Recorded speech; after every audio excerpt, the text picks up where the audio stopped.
두 번째 소식은 충격적인 내용이긴 합니다. 이게 이제 어제 오늘 사이에 어마어마하게 들불처럼 번지는 소식 중에 하나인데, 김건희 씨가 경호처 직원을 시점은 윤석열 체포 이후입니다. 체포 이후에 질책했다라는 정황을 경찰 특별수사단이 포착했는데요. 이제 이 내용은 어디서 튀어나왔냐? 이 김성훈 경호처 차장과 이광우 경호처 본부장의 구속영장 신청 과정에서 영장 신청서에 담겨있는 내용 중에 하나입니다. 그러니까 이거는 뭐 어떤 정황으로서 제기된 게 아니고 뭐 카더라도 아니고요. 경찰이 실제 수사 과정에서 영장 신청서에 담은 내용이기 때문에 상당히 뭐 사실과 부합하는 내용들이 들어가 있다고 봐야 될 것 같고. 총 얘기를 한 거예요 거기서? 예, 그러니까 이제 총 가지고 다니면 뭐 하냐. 그러니까 이제 즉 체포영장 집행하러 들어온 공조본을 제대로 막지 못한 부분에 대해서 영부인이라는 사람이 경호처 직원들을 질책한 거여가지고요. 권한 없는 민간인이 그런 것을 하는 것도 문제지만 사실상 이 뒤에는 이재명 대표도 쏴버리고 나도 자결하고 싶다 이런 말도 한단 말이에요. 근데 저는 그 후반부에 보도가 됐던 이재명 대표도 쏴버리고 나도 죽고 싶다라는 발언은 크게 뭐 너무 극노해서 그런 발언을 하든 말든 근데 그 앞전 발언이 경호처 직원에게 지시를 했다는 총 가지고 다니면 뭐하냐 그러려고 총을 주냐. 이게 영장에 담기게 된 배경을 보면 이런 것 같아요. 그러니까 지근거리에서 김건희 씨를 보좌하는 경호처 직원이 체포된 이후에도 어쨌든 관저경호나 이런 걸 계속 하고 있지 않습니까? 그런데 김건희 씨가 그 직원을 보고 그 직원한테 이 얘기를 한 것 같아요. 그러니까 그 직원이 이걸 상부에 보고합니다. 그러니까 이 상부는 뭐냐면 김성훈이나 이광우 본부장이 아니라 본인의 상관이겠죠. 오늘 말하자면 여사 경호에 대한 어떤 뭐 일지 이런 거를 경호처가 작성하게 되어 있거든요. 그러면 그 부분에서 이런 말을 했다라고 이게 뭔가 어디에 쓰여져 있고, 그러니까 이 김건희가 한 말에 맥락이 그렇게 해서 이제 말하자면 그 경찰의 구속영장에 담기게 된 거거든요. 근데 저는 제가 이제 김건희 여사 목소리를 그래도 많이 들어본, 제가 7시간 녹취도 다 풀고 이랬던 기자 입장에서 보면 이게 약간 음성 지원이 되는 맥락이 있어요. 아, 그래요? 네. 그러니까 이런 투의 얘기를 했을 것 같아요. 근데 이게 뭐를 뒷받침하는 거냐면 말씀하신 것처럼 그 앞서 윤석열 대통령 영장에 뭐가 적시되어 있었습니까? 윤석열이 김성훈 경호차장에게 총을 쓸 수는 없는 거냐라는 얘기를 했다라는 게 이것도 영장에 담겨 있는데, 그때도 그냥 워낙에 지금 뭐 다른 이런 혐의들이 많으니까 유야무야 넘어갔는데 이 얘기는 뭡니까? 본인을 지키는데 총을 쏴달라고 부탁을 한 거잖아요. 그렇죠. 얘기를 한 거잖아요.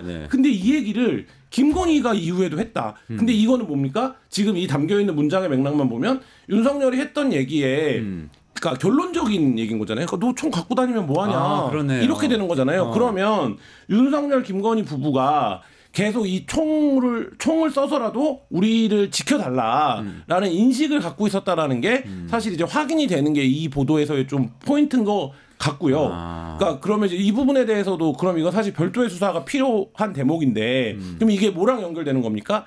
김건희는 계엄을 언제 인지했는가? 그리고 김건희는 여기에 얼마나 관여가 되어 있는 것인가? 뭐 이런 것들이랑 연결되어 있는 부분의 어떤 단초인 것 같아요. 근데 저는 이제 그 부분에 대해서도 수사가 필요하다 이런 생각이 듭니다. 근데 언제 알았는가하고 어떻게 연결이 되죠?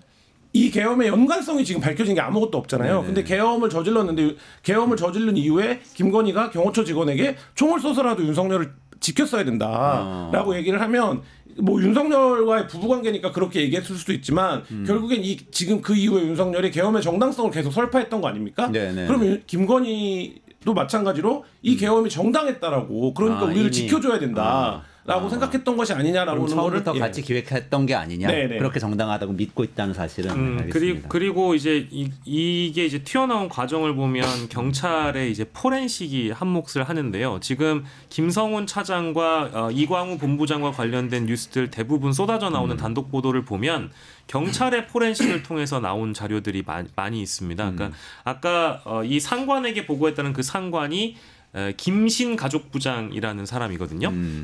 여기 실제 김건희가 한남동 관전에 있는 가족 경호부 사무실에 들어가서 경호처한테 실망했다면서 그 총을 쏘라고 줬는데 왜 그거 안 쏘고 뭐 했냐라고 질책을 하는 거예요. 근데 그때 당시에는 가족부장이라는 김신 씨가 없었고 그 경호처 직원이 이 내용을 듣고 김신 가족부장한테 보고를 합니다. 보고를 하는데 그 보고 내용과 관련돼 가지고 김신 가족부장의 개인 휴대폰과 업무폰을 압수해가지고 분석하고 포렌식을 해봤더니 그 내용이 들어가 있다라는 겁니다. 그래서 요 내용이 김성훈 경호처장과 함께 이광우 본부장의 영장 신청서에 담겨 있다라는 것이고요. 이제 아까 말씀하셨던 부장단 오찬이라는 거를 1월 10일에 윤석열과 김성훈이 하게 되는데 부장 등등이 거기에서도 총을 쏠 수 없는 거냐 했더니 김성훈이 네 그렇습니다를 하는 것이고 이광우 본부장의 경우에도 여타 보도가 됐습니다만 그때 2차 체포영장 집행 전에 경호관들한테 뭐 기관단총 두정하고 막 총탄 80발을 가족부에 배치해놔라라고 지시를 한 게 또 이광우 본부장이에요. 근데 생각을 해보십시오. 지금 총 그런 데 쓰라고 놔뒀는데 총 안 쏘고 뭐 했냐라고 얘기를 한 사람이 김건희입니다. 그리고 총을 쏠 수 없는 거냐라고 경호처에게 지시한 사람이 윤석열입니다. 그리고 실제 총을 준비한 사람이 이광우 본부장입니다. 그리고 이 내막을 다 알고 있는 게 김성훈입니다. 이 네 사람이 다 어디 있죠? 한남동 관저에 그대로 있습니다. 지금까지 있는 거예요. 네. 그 1월에 있었던 체포영장 집행 과정에서부터 지금까지 흘러나왔던 얘기가 지금 3월이 되도록 정리가 안 된 겁니다. 엄밀히 얘기하면 범죄 혐의가 짙고 구속의 사유가 상당한 사람들이 아직까지 한남동 관저에 있다라는 게 지금 우리 현실이라는 점을 짚고 싶어가지고 말씀드린 것이고요. 게다가 그 내란 수계는 풀려났고요. 그러네요. 지금 이 두 사람은 4번, 3번째 이은 영장 신청이 이제 거우 검찰 단계에 넘어가서 영장이 청구됐다는 점. 좀 가관입니다. 내일 10시 반에 영장 구속 실질 심사가 열립니다. 구속은 될까요? 저는 될 거라고 봅니다. 이 정도의 사안이면 지금 될 수밖에 없다. 예, 될 수밖에 없고 하나만 더 말씀드리면 어제 SBS 단독 보도를 보면 이 김성훈하고 이광우라는 사람이 1차 영장 그 집행 시때 체포영장 집행 윤석열과 관련돼서 체포영장 집행 실패했을 때 그때 어떤 대화를 SNS로 주고받냐면 이 공수처 검사들과 그 체포 인력들 관저에 오면 다 때려 잡아야 된다. 네. 이런 인식을 갖고 있는 사람들이에요. 근데 이런 인식을 갖고 있는 사람들이 총기를 사용해서 우리 공무원들을 제복 입은 시민들을 어쨌든 때려 잡으려고 했다라는 겁니다.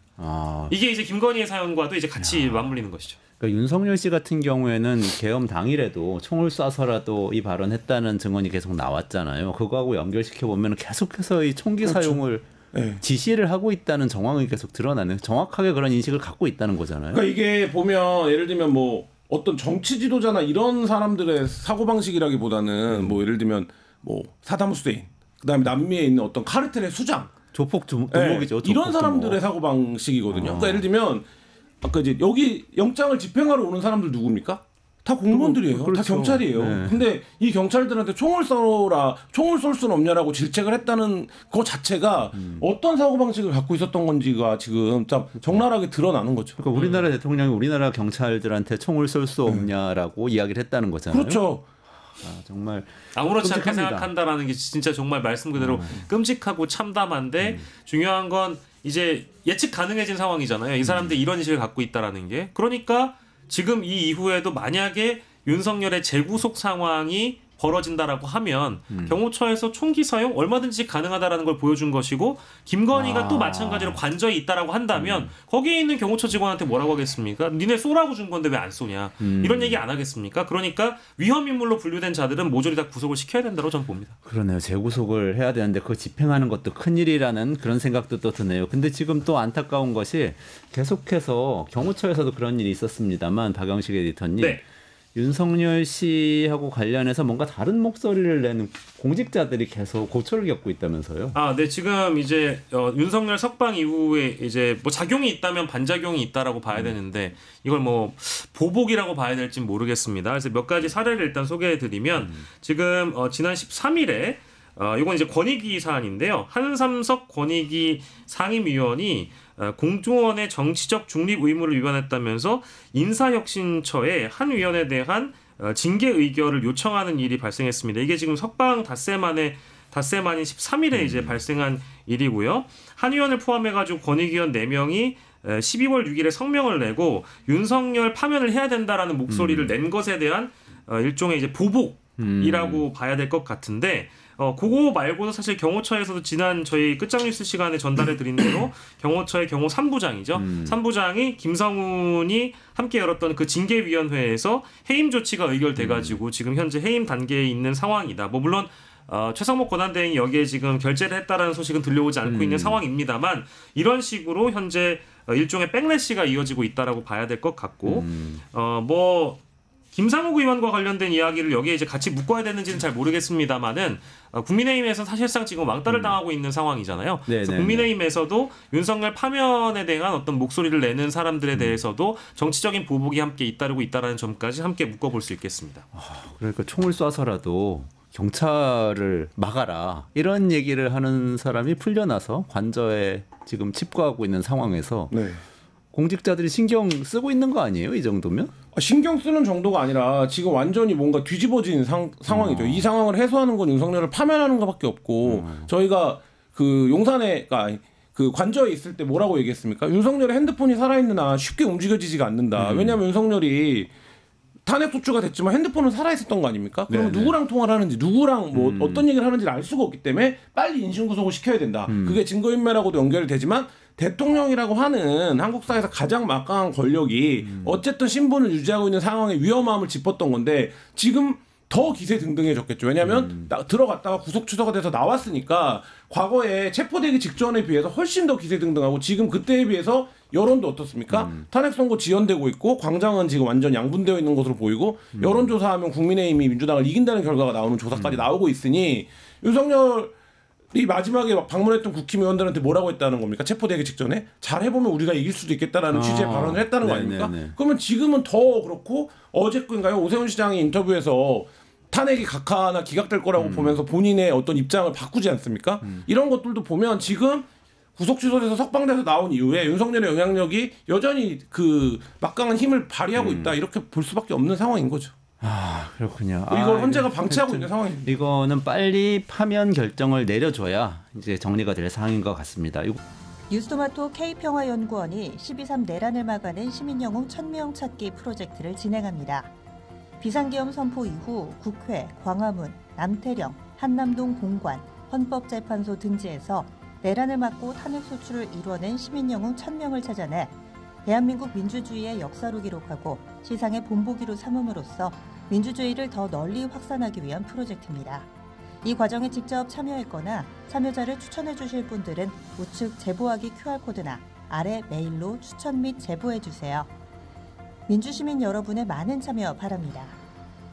뉴스토마토 K평화연구원과 함께 해주실 분들의 추천 제보 및 후원을 기다립니다.